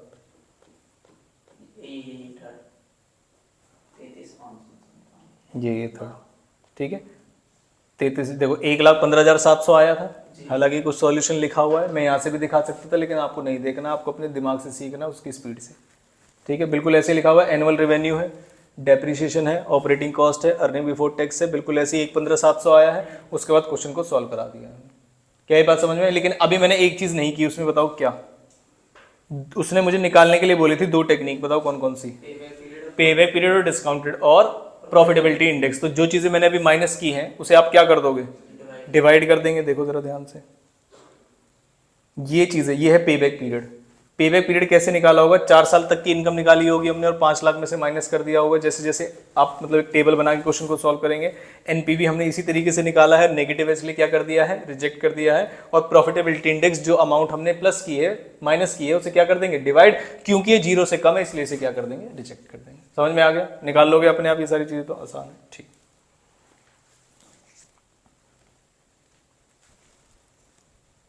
वापस आए हम। ये लिख देता हूं मैं इसमें, कौन सा पेपर है ये? नवंबर 2023। एक ही प्रैक्टिस मैनुअल है इंस्टीट्यूट का, जब पुराना सिलेबस हुआ करता था ना आईपीसीसी, इस सिलेबस से भी पुराना सिलेबस। क्योंकि कॉस्ट और एफएम में अमेंडमेंट तो ना आएगी नहीं कि कंपनीज एक्ट 2013 कह रही है कि वेरिएबल कॉस्ट माइनस नहीं होनी चाहिए।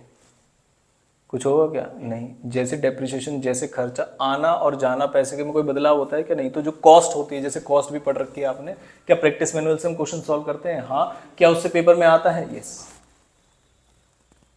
आगे बात समझ में। अब इसमें से कोई एक सुंदर सा क्वेश्चन, ताकि हमें पता चल जाए कि हमने एक अपनी बुक का क्वेश्चन सॉल्व कर लिया है, एक पेपर का क्वेश्चन सॉल्व कर लिया है, एक प्रैक्टिस मैनुअल का। कहोगे तो स्टडी मैट का भी करा दूंगा, लेकिन स्टडी मैट का हम चाहते हैं कि एक ही बार में करें, सारे कंसेप्ट सीख के एक दिन में बैठ के फिर स्टडी मैट करेंगे। क्या ये बात समझ में है? तो मैं प्रैक्टिस मैनुअल का कोई सुंदर सा क्वेश्चन ढूंढूंगा इसमें, जिसमें पैसे का आना और जाना,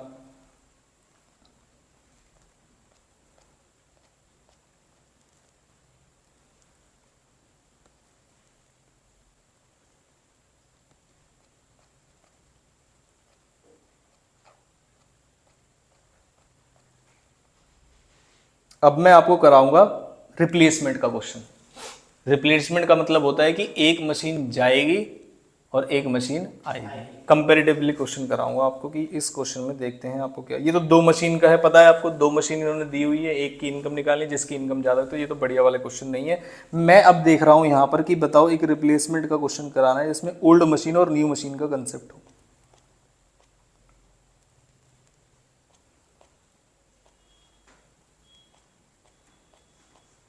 इसमें हालांकि मुझे पैटर्न थोड़ा सा ढूंढना पड़ेगा क्वेश्चन को, दिक्कत यही है।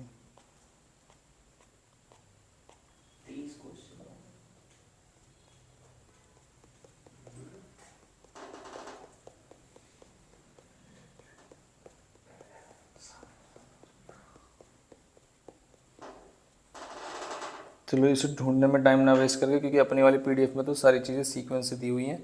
तो मैं आपको इसमें से रिप्लेसमेंट का क्वेश्चन कराता हूँ। ये है क्वेश्चन नंबर 3। इसमें तो मैंने बिल्कुल लाइन से लगाए हुए हैं क्वेश्चंस को कि आपकी कंसेप्चुअल बिल्डिंग क्वेश्चन है। क्या ये बात समझ में? अब क्वेश्चन नंबर 3 पे आई। क्वेश्चन नंबर 3 क्या कह रहा है देखिए। ABC limited is considering to purchase a new machine to replace an existing. इसका मतलब अभी भी हमारे पास एक एग्जिस्टिंग मशीन है और न्यू मशीन परचेज करना चाहते हैं, जिसकी आज बुक वैल्यू कितनी है? ये किसकी बुक वैल्यू है? पुरानी की। And can be sold for 20,000। इस 20,000 से मेरा क्या होगा? नुकसान या फायदा? इस नुकसान होगा मेरा। बताओ कैसे? बुक वैल्यू 30,000 की थी, ठीक है। अब इसमें भी क्या होगा बताऊंगा। The annual depreciation all old machine is 6,000। Cost of the new machine is 1,12,000 and can be sold at an expected amount of 6,000 at the end of 5th year. ये 16,000 क्या है? कौन सी मशीन की? New machine. अलग अलग चल रहा है सब कुछ, ठीक। The new machine will be enable to form a cash benefit of कितना? 56,000 रुपए का इन मटीरियल, लेबर एंड ओवरहेड के। बेनिफिट का मतलब यह है पुरानी मशीन से बचा कर देगा। तो अब मुझे नई मशीन का डेप्रिसिएशन माइनस करना चाहिए, या नई मशीन पे कितना एक्स्ट्रा डेप्रिसिएशन लग रहा है ये माइनस करना चाहिए? एक्स्ट्रा। पहले ये बात समझ में। कैश बेनिफिट का मतलब समझ में आया आपको? आपको कैश का इतना फायदा पहुंचा के जाएगी पुरानी मशीन से। तो अब मुझे इंक्रीमेंटल बेसिस पे सॉल्व करना पड़ेगा। इनफ्लो आउटफ्लो सब। Assuming tax rate is 40%, cash flows associated with replacement of the machine. अब आपको इसमें कैश फ्लो निकालना है। मैंने कहा भाई साहब कैश फ्लो निकालने के लिए नहीं है, हम present value factor eight the rate 10% से आपको बोलेंगे कि आप क्या कंप्यूट करिए। Compute NPV. क्वेश्चन क्यों रखा गया है ये समझ में आया कि कितने तरीके से कैश इनफ्लो और आउटफ्लो बदली जा सकती है। इस तरीके से क्वेश्चंस डिजाइन है। क्या ये बात समझ में? लेकिन मैं हर बार ऐड कर रहा हूं प्रेजेंट वैल्यू फैक्टर और कैलकुलेट एनपीवी। इस बार मैं 10% नहीं करूंगा, पुराना हो गया, मैं 12% कर रहा हूं। क्या ये बात समझ में? अब मैं आपके सामने इस क्वेश्चन को लिखूंगा। पूरा कंसेप्ट समझना है आपको कि पैसे का आना और पैसे का जाना कैसे रिलेट होता है पुरानी और नई मशीन में, ठीक है। आपको बस एक लेमैन की तरह बैठना है कि आपको फाइनेंस का अभी पढ़ा थोड़ी ना आपने, लेकिन आप ये जरूर बताएंगे इससे पैसे बचेंगे या पैसे जाएंगे। क्या ये बात समझ में आई? ठीक है। ये बुक का मेन पीडीएफ का क्वेश्चन नंबर कौन सा है?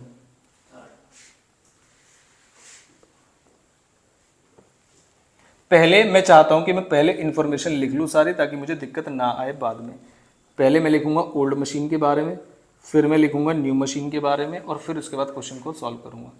बताइए आज जो मेरे पास पुरानी मशीन है, उस पुरानी मशीन में जो बुक वैल्यू है वो कितनी है? अरे नाला है। 30,000। और बेचूंगा तो कितने मिलेंगे? 20,000। नई मशीन कितने की पड़ेगी? 1,12,000 तो मैंने देखा था, लेकिन 500 नहीं देखा। 1,12,000 नाला गलत ही बताओगे। लाइफ कितनी है? 5 साल। क्या क्वेश्चन में कुछ और अमाउंट्स भी गिवन थी? देखिए जरा ध्यान से। 6,000 क्या था ये डेप्रिसिएशन कौन सी मशीन पे? ओल्ड मशीन पे। तो मैंने कहा भाई साहब ओल्ड मशीन का डेप्रिसिएशन भी गिवन है, जो कि है 6,000। नई मशीन के बारे में और क्या गिवन था, स्क्रैप वैल्यू गिवन थी नई मशीन की, कितनी है स्क्रैप वैल्यू, 16,000 की। तो मैंने नई मशीन के सामने लिख दिया 16,000। और कोई इन्फॉर्मेशन है जो मैं मिस कर रहा हूं 56,000 और टैक्स रेट के अलावा, या सब कुछ लिख लिया है मैंने, सब कुछ लिख लिया है। अब मैंने कहा कि इसकी जो एनुअल इंक्रीमेंट इन सेविंग्स है वो इंक्रीमेंट कैसे है, इससे एक्स्ट्रा कितनी आ रही है या ये कितनी कमा रही है, एक्स्ट्रा कितनी आ रही है, ये कितनी कमा रही है, कहां लिखा, कैश बेनिफिट देगी ये वाली मशीन पुरानी मशीन से, इसका मतलब क्या है, ये एक्स्ट्रा कितना दे रही है। तो इसका मतलब जब मैं डेप्रिसिएशन खर्चे माइनस करूंगा तो कौन से वाले करूंगा, एक्स्ट्रा वाले। अब मैं आया क्वेश्चन पे, देखिए जरा ध्यान से, मैं पहले निकाल रहा हूं कैश इनफ्लोज और आउटफ्लोज। तो यहां पर मैं पहले क्या कंप्यूट करूं, इनफ्लो या आउटफ्लो। तो मैंने कहा इस बार आउटफ्लो में मजा आने वाला है, जरा ध्यान से देखना। क्या अभी तक मैंने कैश आउटफ्लो का नोट बनाया है, सीधा सीधा माइनस किया है। ये क्वेश्चन मुझे कैश आउटफ्लो का नोट बनवाएगा, जरा ध्यान से देखिएगा। मैंने कहा purchase price of new machine, purchase price of new machine, मुझे नई मशीन खरीद के लानी पड़ेगी बाजार से, वो मुझे कितने में मिलेगी, 1,12,000। लेकिन अगर मैं ये डिसाइड कर चुका होऊंगा, अभी मैंने डिसाइड नहीं किया है, लेकिन मैं तो ये ऑप्शन देख रहा हूं कि जब मैं नई मशीन मार्केट में खरीदने जाऊंगा तो क्या पुरानी मशीन बेचूंगा, हाँ। अभी मैं डिसाइड ये कर रहा हूं कि मुझे लेना चाहिए नहीं लेना चाहिए, लेकिन मैं अजम्पशन तो यही ले रहा हूं कि अगर इसे लेने जा रहा हूं तो इसका मतलब पुरानी बेचूंगा। तो माइनस सेल वैल्यू माइनस करूं या बुक वैल्यू माइनस करूं, सेल वैल्यू।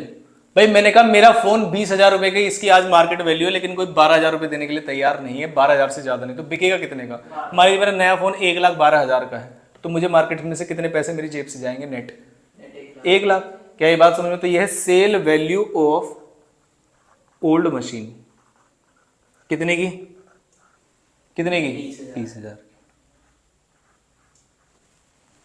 तो मुझे मार्केट से कितने पैसे लेके जाने पड़ेंगे, 92,000। देखना जरा ध्यान से, मैं अभी यहां पर एक और प्लस या माइनस छोड़ के यहां पे लिख रहा हूं कैपिटल गेन टैक्स ट्रीटमेंट। हो सकता है आपको इसे देख के थोड़ी सी दिक्कत हो कि हम पढ़ रहे हैं फाइनेंस और क्या आ रहा है, टैक्स। ठीक है, अब सुनो ध्यान से सुनना, ये मेरी मशीन 30,000 की 20,000 में बिक रही है, ये मेरे लिए दुखद बात है या खुशी की बात है, दुखद बात। तो आपका टैक्स पता है क्या कह रहा है, दुख है तो दुख को भी कम कर लेना और खुशी है तो खुशी को भी कम कर लेना। कैसे बताओ, अगर तुम्हें प्रॉफिट हो रहा है तो हम टैक्स लेंगे, कम कर लो, और अगर तुम्हें दुख हो रहा है तो क्या ये दुख किसी और के पास जाके एडजस्ट हो जाएगा आपका और टैक्स बचा देगा, आंसर इज यस। मान लीजिए कहीं मेरा 1,00,000 का प्रॉफिट आ रहा है, कितने का प्रॉफिट आ रहा है, 1,00,000। 1,00,000 के प्रॉफिट पे मैं 40,000 रुपए का 40% के हिसाब से कितने का टैक्स दे रहा हूं, मुझे यहां पर कितने का लॉस हुआ, 10,000 का। क्या मैं यहां के लॉस को वहां पर जाके सेट ऑफ कर लूंगा, सेट ऑफ करके वहां मेरी इनकम कितनी हो जाएगी, 90,000, और 90,000 पे 40% टैक्स दूंगा, कितना हो जाएगा, 36,000। तो मेरा कितने का टैक्स बच जाएगा, 4,000। क्या मैं डायरेक्ट भी निकाल सकता था, यस। लॉस पे टैक्स का परसेंटेज अप्लाई कर दो, लॉस कितना, 10,000, टैक्स रेट कितना, 40%। तो क्या मैं डायरेक्ट निकाल दूं कि कहीं भी जाके मेरा 4,000 का टैक्स बचा लेगा। क्या ये बात समझ में, ये जो टैक्स की सेविंग है ये मेरी आउटफ्लो को बढ़ाएगी या कम करेगी, मेरी जेब से पैसा जाने वाला ज्यादा हो जाएगा या बच जाएगा, बच जाएगा। तो ये मैं यहां पर माइनस करूंगा और यहां पर ये माइनस करूं या प्लस करूं, जरा जल्दी से बताइए। ये पैसा मेरे पास अरेंज हो जाएगा, इसलिए मतलब आउटफ्लो में से माइनस करने वाला का मतलब क्या है, फायदा या नुकसान। यहां पर दिक्कत आएगी बस आपको समझने में, अभी तक जो भी समझाया कुछ दिक्कत नहीं आएगी, अब दिक्कत आना शुरू होगी। ये जो 4,000 रुपए मेरे हैं ये बचेंगे या एक्स्ट्रा जाएंगे, बचेंगे। तो बचेंगे तो क्या मैं बोल दूं कि 20,000 तो असेट के बिकने से अरेंज हो गए, इसे हटा दो आउटफ्लो में से, और 4,000 टैक्स के बच गए, इसे भी हटा दो आउटफ्लो में से। हटा दो का मतलब ये मेरा फायदा है। क्या ये बात समझ में आई। तो मैंने यहां पर लिखा tax saving on sale, tax saving on loss on sale of old machinery. क्या इस बात को आप समझ पा रहे हो या नहीं। अब सुनो जरा ध्यान से, मैंने कहा भाई साहब ये 40,000, मेरी बुक वैल्यू कितने की थी, 30,000, बिकी कितने की, 20,000, टैक्स रेट कितने का था, 40% था क्या क्वेश्चन में, हाँ 40%, टैक्स रेट कितने का, 40%। तो मेरे 4,000 रुपए और बच जाएंगे, इसको भी आप क्या कर दीजिए, हटा दीजिए आउटफ्लो में से। अब मेरा दूसरा सवाल, हालांकि इस क्वेश्चन में है नहीं, अगर ये मशीन 20,000 की जगह 40,000 में बिकती तो क्या होता, 10,000 का प्रॉफिट होता। क्या हो जाता? 10,000 का प्रॉफिट हो जाता। तो मैं यहां पर माइनस करने जाता कितनी अमाउंट? 40। कितनी अमाउंट माइनस करने जाता? 40। लेकिन क्या वो 40 माइनस करने देते? नहीं, पहले तो तुम 40 माइनस कर दो, ठीक है तुम्हारी पुरानी मशीन गई। अब बताओ टैक्स इस पे दोगे या बचेगा? देना पड़ेगा। कितने पे टैक्स? 40 पे या 10 पे? 10 पे। कितने %? 40। अब ये पैसा जा रहा होता तो यहाँ पे प्लस करते हैं या माइनस करते हैं? प्लस करते हैं। तो वहां से 40,000 माइनस करते और प्लस करते। तो लॉस में कहेंगे भाई साहब 20,000 का लॉस, मतलब 20,000 की सेल नहीं है, इसमें 4,000 की और सेविंग है आपकी। और वहां पर अगर 40,000 लिख रहा होता तो वो कहते 40,000 का फायदा नहीं है भाई साहब, इसमें 4,000 माइनस करो, 36,000 नेट करो। क्या ये बात समझ में? तो मैं इनको मिक्स नहीं करता, मैं अलग अलग करता हूँ। बिकने वाला पैसा इधर है, टैक्स ट्रीटमेंट अलग। क्या ये बात समझ में? इसे बोलते हैं नेट कैश आउटफ्लो। क्या ये? Net cash outflow. ये बिल्कुल भी रटने वाली चीजें नहीं है, ये बिल्कुल ऐसा है कि हम सेल परचेज कर रहे हैं तो यही सारी चीजें हो रही होंगी। तो मैंने लिखा यहाँ पर नेट कैश आउटफ्लो। कितना आएगा? 1,12,000 माइनस 20,000 माइनस 4,000 करो जरा। 88,000 का मेरा नेट कैश आउटफ्लो आ गया। क्या ये बात समझ आई सभी को? ठीक है, अब आते हैं वापस। ये किसकी बात की मैंने? Cash outflow. अब किसकी बात करूंगा? इनफ्लो। Cash inflow.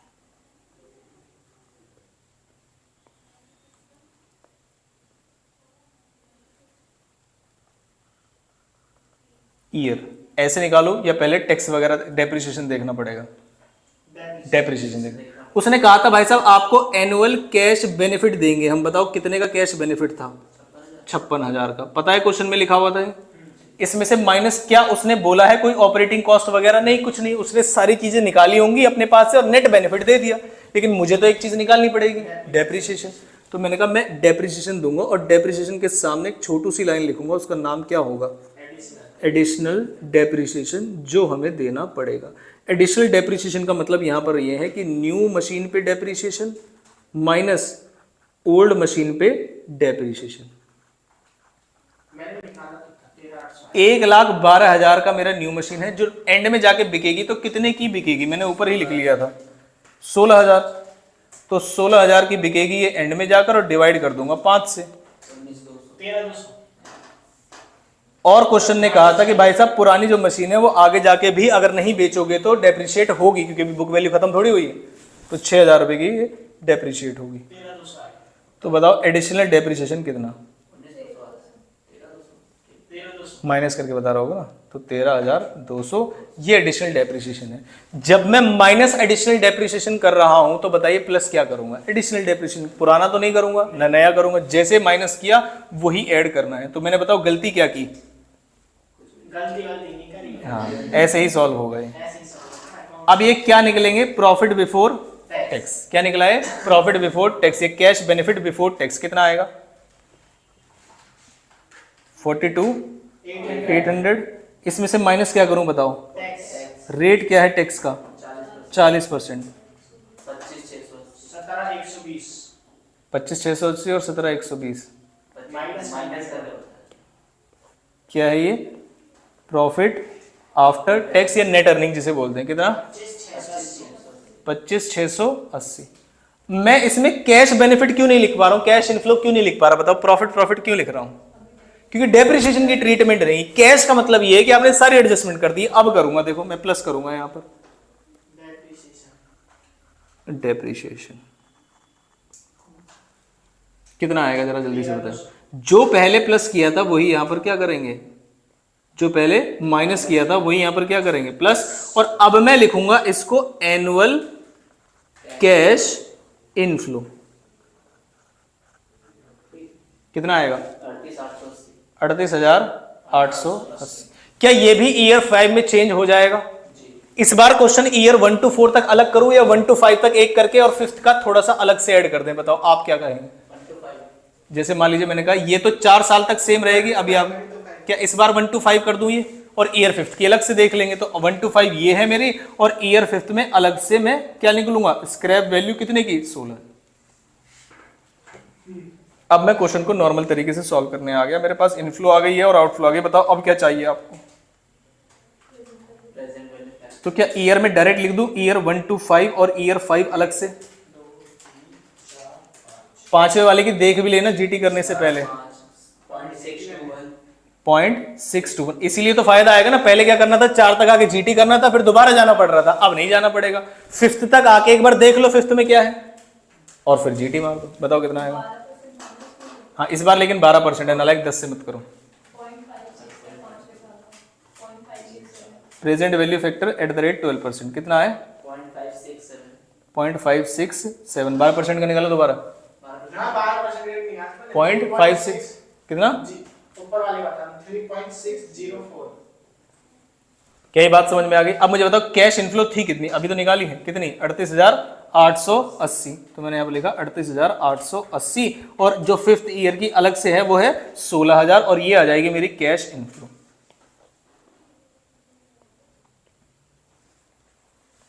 ये आ गई है मेरी कैश इनफ्लो। बताइए कितना आएगा, 1,40,123। आप यही है। नेक्स्ट बताओ।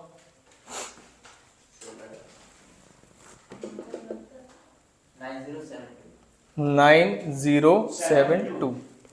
अब जब मैं यहां पर प्लस करूंगा, आप मुझे बताइए इंग्लिश क्या लिखूं, क्या निकाला है मैंने? ये प्रेजेंट वैल्यू निकाली है मैंने ऑफ टोटल कैश इनफ्लो या आउटफ्लो, इनफ्लो। ये समझ आ रहा है आपको? बताइए टोटल कितना है।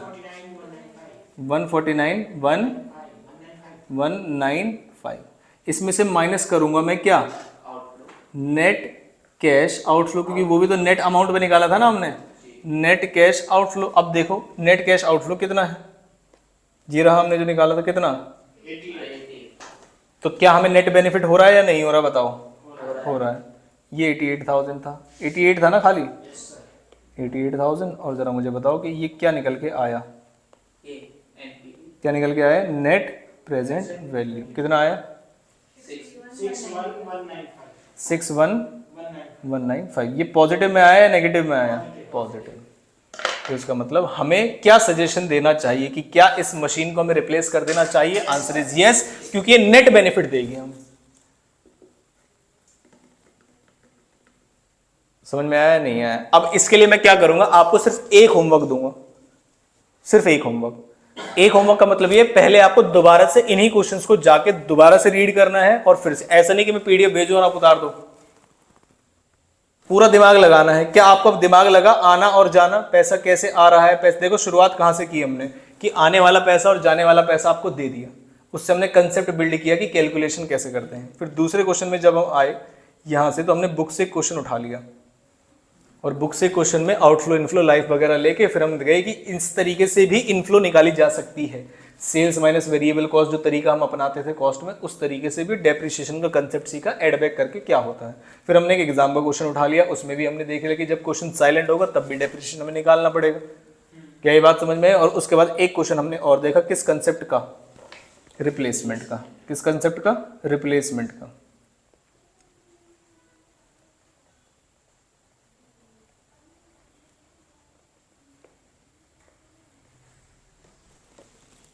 बताओ समझ आया नहीं? इससे आगे कोई कंसेप्ट नहीं कराऊंगा मेरे हिसाब से। अगर इतने कंसेप्ट आप समझ लें, और जो 1-2 क्वेश्चन मैं होमवर्क में दूंगा उसे अगर आप कर लें, तो आपको कोई दिक्कत नहीं है।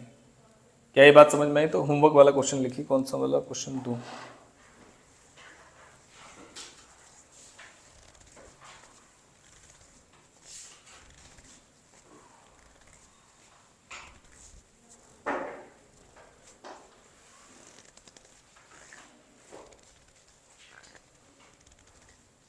आप जरा क्वेश्चन नंबर 4 को पढ़िए एक बार।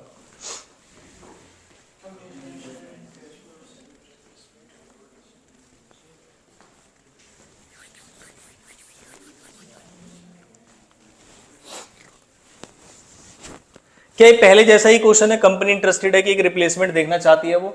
अभी आज प्रेजेंट में जो बुक वैल्यू ओल्ड मशीन की है वो कितनी है? 90,000। कितने की बिक जाएगी? फायदा होगा या नुकसान होगा? नुकसान होगा। नुकसान से पैसा बचेगा या पैसा जाएगा? बचेगा। तो एक तो 80,000 माइनस होंगे, और जो टैक्स बच रहा होगा वो माइनस होगा। क्या ये बात समझ आई आपको? क्या ये बात समझ में आई? ठीक। नेक्स्ट बताइए आगे। उसने कहा it is being depreciated eight the rate of 20% on, कौन सा मेथड है? कलेश क्यों लिखा हुआ है बताओ मैंने? अलग अलग क्योंकि हर साल का जो डेप्रिसिएशन है वो अलग आएगा, तो कोई बात नहीं, अलग से सॉल्व कर देंगे, उसमें क्या दिक्कत है। अब कितने साल तक करना है उसमें भी क्या दिक्कत है, 5 साल है तो 5 साल का क्या अलग डेप्रिसिएशन नहीं निकाल सकते, निकाल सकते हैं। क्या ये बात समझ में? उसके बाद नेक्स्ट आते हैं, चलो न्यू मशीन कितने की आएगी, 4 लाख, बिल्कुल ऐसे ही है। Expected to fetch 2,50,000 after 5 years when it is no longer be required. इसका मतलब क्या है, ये स्क्रैप वैल्यू है उसकी, कौन से ईयर में काम आएगी, 5वें ईयर में। और डेप्रिसिएशन में न्यू मशीन का निकालने के लिए it will be depreciated eight the rate 25% annually on कौन से मेथड। क्या ये डबल कलेश है? नहीं, क्योंकि जब एक बार कलेश आने से हम 5 साल का सॉल्व कर ही रहे हैं तो दोबारा सॉल्व कर देंगे। क्या अब 2.5 लाख का 25% पे कोई फर्क पड़ेगा? जब डेप्रिसिएशन हम WDV मेथड से निकालते हैं तो क्या स्क्रैप वैल्यू का कोई फर्क पड़ता है डेप्रिसिएशन में? नहीं, सीधा सीधा 4 लाख का माइनस करते रहना है। क्या ये वाली बात समझ में आई आपको? नेक्स्ट उसके बाद चलते हैं, new machine is expected to bring annual saving. Saving का क्या मतलब है, कंपैरेटिवली दिया है या अलग अलग दिया है? नालायक, सेविंग का मतलब क्या होता है, कंपैरेटिव दिया है, सेव कर लेगा, सेव कर लेगा। सेव का मतलब क्या है, कंपैरेटिव बेसिस पे दिया, इंक्रीमेंटल बेसिस पे दिया। तो डेप्रिसिएशन भी कौन सा लिखेंगे, ओरिजिनल वाला या इंक्रीमेंट वाला? इंक्रीमेंट वाला। क्या ये बात समझ में आई? आगे चलते हैं। मैन्युफैक्चरिंग को, इन द मैन्युफैक्चरिंग को, ठीक है, एप्लीकेबल टैक्स रेट कितना है, 50% है, और you are required to find out the cash replacement of this decision. अब देखो मैं इसका फॉर्मेट बना के दे रहा हूं आपको, अमाउंट वगैरह कुछ लिख रहा, सिर्फ फॉर्मेट बता रहा हूं कैसे बनेगा, जरा ध्यान से देखिए। इस क्वेश्चन को आप वर्टिकली सॉल्व करेंगे। वर्टिकली का मतलब आप लिखेंगे ईयर, कितने साल है, 1 2 3 4 5, ठीक है। अब क्या करना है आपको, इसमें आपको निकला एनुअल सेविंग। पहले हम कैसे सॉल्व करते थे, हॉरिजॉन्टली ऐसे। क्यों सॉल्व करते थे, क्योंकि हर साल सेम है। अब क्या साल, हर साल अलग है, हाँ, डेप्रिसिएशन हर साल अलग निकलेगा, हाँ। कितने की सेविंग कर रहा था बताइए, 1 लाख की। तो मैं हर साल की सेविंग में पूरा अमाउंट लिखना, आप, मैंने सिर्फ क्या लिखा है, 1 लाख 1 लाख 1 लाख, और सेविंग को थोड़ा सा नीचे करके यहाँ पर लिख लिया मैंने, एनुअल सेविंग है। क्या ये बात समझ में? अब मुझे क्या करना है, देखिए, हालांकि मैं इसे वर्किंग नोट में भी कर सकता हूँ, डेप्रिसिएशन ऑन ओल्ड मशीन और डेप्रिसिएशन ऑन न्यू मशीन। इसे मैं वर्किंग नोट में भी करके यहाँ दिखा सकता हूँ, और डायरेक्ट लिख सकता हूँ माइनस एडिशनल डेप्रिसिएशन। क्या ये बात समझ में? तो वो ज़्यादा सही रहेगा, तो मैंने यहाँ से हटा दिया और क्या लिख दिया, सिर्फ माइनस क्या करूँगा इसमें से, एक तो इसकी मैन्युफैक्चरिंग कॉस्ट जो हर साल लगेगी नहीं है, लेकिन क्योंकि उसमें देखो कोई भी मैन्युफैक्चरिंग कॉस्ट है क्या, नहीं, उसने ये बोला था कि सेविंग आ जाएगी मैन्युफैक्चरिंग कॉस्ट में 1 लाख, तो इसका मतलब डेप्रिसिएशन के अलावा और को सभी खर्चों को वो एडजस्ट कर चुके हैं। तो मुझे सिर्फ क्या माइनस करना है, कौन सा वाला, एडिशनल डेप्रिसिएशन। वहां तो मैंने एक ही बार में सारा निकाल दिया था, बताओ क्यों? ये जो ऊपर मैंने क्वेश्चन सॉल्व किया था इसमें एक ही बार में, क्योंकि उसमें कौन सा मेथड था, SLM, तो हर साल का जो होगा वो यही होगा, ठीक है। अब आते हैं वापस, एडिशनल डेप्रिसिएशन जब आप निकालोगे तो आपका आ जाएगा प्रॉफिट बिफोर टैक्स, फिर टैक्स माइनस कर दोगे तो क्या आ जाएगा, प्रॉफिट आफ्टर टैक्स। और जो प्रॉफिट आफ्टर टैक्स, मान लीजिए मैंने कहा ये अमाउंट आएगी R, और जो एडिशनल डेप्रिसिएशन है C, तो ये क्या हो जाएगा, नेक्स्ट अमाउंट आपकी R प्लस C, और इसे बोलेंगे क्या, कैश इनफ्लो। इस काम को बस मैं अभी ऐसे करता था, अब मैंने इस काम को कैसे शुरू कर दिया, ऐसे। देखो ऐसे ही नहीं है, सेविंग है, डेप्रिसिएशन माइनस किया, प्रॉफिट बिफोर टैक्स आया। अब मैं अलग से टैक्स लिखूं, क्यों लिखूं, डायरेक्ट माइनस करके लिखूंगा, और इसमें कोई गलती नहीं है, डायरेक्ट लिखूंगा क्या, प्रॉफिट आफ्टर टैक्स, और उसके बाद इसमें ऐड कर दूंगा। अब ऐड करने के लिए क्या, एडिशनल डेप्रिसिएशन को दोबारा बनाओ इसका कॉलम, नहीं, ये लिखा तो हुआ है, ऊपर लिख देंगे R प्लस C। यही बात समझ में आई, पक्का। अब मैं 1 साल का डेप्रिसिएशन आपको बता रहा हूं, बाकी आप खुद कर लेंगे। ये ईयर 1 का कैलकुलेशन है, एडिशनल डेप्रिसिएशन, और तो कुछ नहीं है इस क्वेश्चन में। और तो समझ आया आपको, आउटफ्लो इनफ्लो कैसे निकालने, आप खुद निकालना, फिर मैं सॉल्व कराऊंगा इसको। एडिशनल डेप्रिसिएशन पहले मैं निकालूंगा न्यू मशीन, और उसमें से माइनस कर दूंगा क्या, ओल्ड मशीन।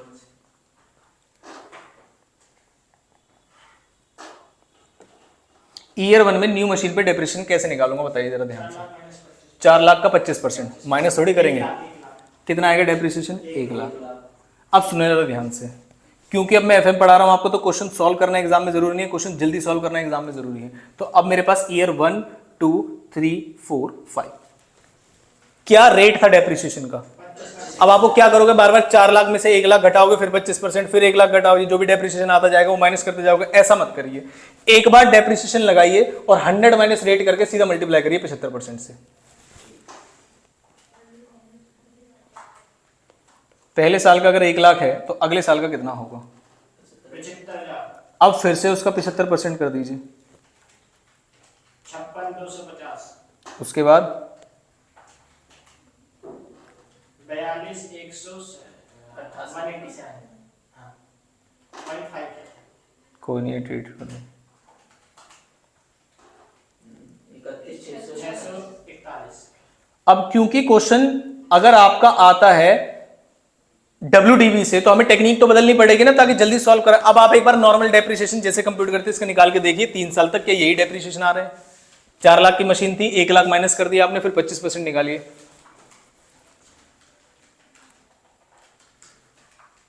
हाँ उसका 75,000। तो फिर 4 लाख में से पहले 1 लाख माइनस करिए, फिर 75,000 माइनस करिए, फिर 25% निकालिए।